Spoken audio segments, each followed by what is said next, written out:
څنګه دلته ایم پی ای د هغه په کور کې د ټیکټ تقسیم شو ای سره د کوم هغه رور دی کوم ترې دی صادق خټک هغه هم دې سره اختلاف وکړو هغه هم د خپل خاندان نه د سیاست پلیټفارم نه لیدګۍ اعلان یې وکړو نو هغه هم چې دی بل سیاسي جماعت چې کوم دی پاکستان پیپل پارټي کینډیډیټ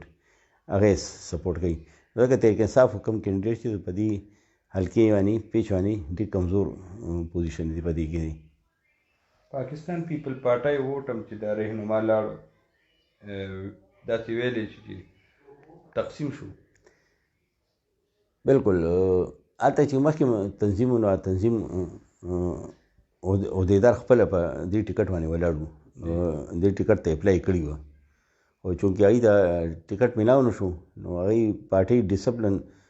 چې دی خلاف ورزي خو یې نه کړه هغوی کېنستو خو خفګان چې کوم دی هغوی اوس هم برقرار دی او چونکې دلته بصیر خټک راپیدا شو او د کوم څنګه هغوی پارټۍ صوبایي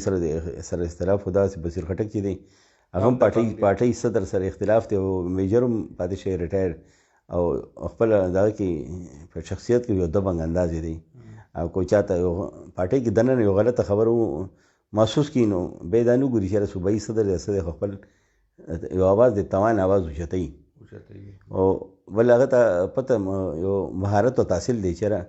علاقایي کارډ چې دی هغه څنګه استعمالومه ولې خټک قومي مومنټ 2008 کې الیکشن نه مخکې جوړ کړو او هغې ته یې داسې خوبصورته شکل ورکړو چې هماغه 2008 کې چې کوم الیکشن رالو عام انتخابات په هغې کې د صوبایي